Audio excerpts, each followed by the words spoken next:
ಮಾಡ್ಬೇಕಪ್ಪ, ಮಾಡ್ಲೇಬೇಕು. ಅವನು college topper, principal rule select ಮಾಡ್ಲೇಬೇಕು ಅಂದಿದ್ದಾರೆ.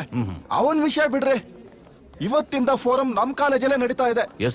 ಇಂಟರ್ನ್ಯಾಷನಲ್ ರೆಪ್ಯೂಟೆಡ್ ಕಾರ್ಪೊರೇಟ್ಸ್ ಎಲ್ಲ ಬರ್ತಾ ಇದಾರೆ. ನೀವು ಅರೇಂಜ್ಮೆಂಟ್ಸ್ ನೆಲ್ಲ ಚೆನ್ನಾಗಿ ಮಾಡ್ಬೇಕು, ಗೊತ್ತಾಯ್ತಲ್ಲ? ಅದನ್ನ ಮರಿಬೇಡಿ. 1 minute, you can go now. Okay sir. ಏನ್ ಸರ್ ಏನೋ ಹೇಳ್ ಕಳಿಸಿದ್ರಂತೆ? ನೀನೇನಯ್ಯ, ಎಲ್ರು ಇದ್ದಾಗ ಮರ್ಯಾದೆನೆ ಕೊಡಲ್ಲ, ಯಾರು ಇಲ್ದಿದ್ದಾಗ ಈ ಪಾರ್ಟಿ ಮರ್ಯಾದೆ ಕೊಡ್ತೀಯ? ನಿನ್ ಕ್ಯಾರೆಕ್ಟರ್ ಅರ್ಥ ಮಾಡ್ಕೊಳಕ್ ಆಗ್ತಿಲ್ವಲ್ಲಯ್ಯ? ನಾವ್ ಹಂಗೆ ಸರ್, ಡಿಫರೆಂಟ್. ಎಲ್ರು ಇದ್ದಂಗಿದ್ರೆ ಏನ್ ಪ್ರಯೋಜನ ಸರ್? ಎಲ್ರು ನಮ್ಮನ್ನ ಬೈಕೊಂಡು ಓಡ್ತಿರ್ಬೇಕು ಸರ್. ಇವತ್ತಿನ ಕಾಲದಲ್ಲಿ ಬೈಸ್ಕೊಳ್ಳೋರ್ಗೆ ಬೆಲೆ ಜಾಸ್ತಿ. What you say? ಸರಿನಪ್ಪ, ಕ್ಷಮಿಸ್ಬಿಡು.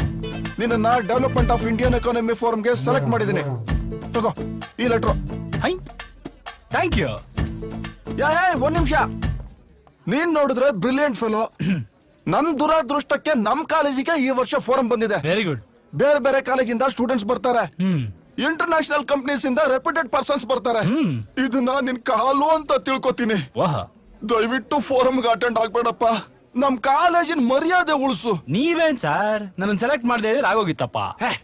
ಮಾಡಕ್ ಆಗಲ್ವಲ್ಲಪ್ಪ, ನೀನ್ ಕಾಲೇಜ್ ಟಾಪರು. ಇಲ್ಲದೆ ಇದ್ರೆ ಕಾಲೇಜ್ ಮಾನ ಹೋಗುತ್ತೆ. ಅದಕ್ಕೆ ಹೇಗಾದ್ರೂ ಮಾಡಿ ವಿತ್ಡ್ರಾ ಮಾಡ್ಕೊಂಡ್ಬಿಡು, ನಮ್ ಕಾಲೇಜ್ ಮಾನ ಉಳಿಸು. ಓ, ಮರ್ಡರ್ ಬೇಡ, ಸುಯಿಸೈಡ್ ಮಾಡ್ಕೊ ಅಂತಿದ್ದೀರಾ? ಡೋಂಟ್ ವರಿ ಸರ್, ನಿಮ್ಮ ಕಾಲೇಜಿನ ಕೀರ್ತಿ ಪತಾಕೆನ ಆರ್ಸೋದಕ್ಕಿಂತ ಕಿತ್ತಾಕೋದ್ರಲ್ಲಿ ನಮಗ್ ಮಜಾ ಜಾಸ್ತಿ. ಗ್ಯಾರಂಟಿ ಹೋಗ್ತೀನಿ.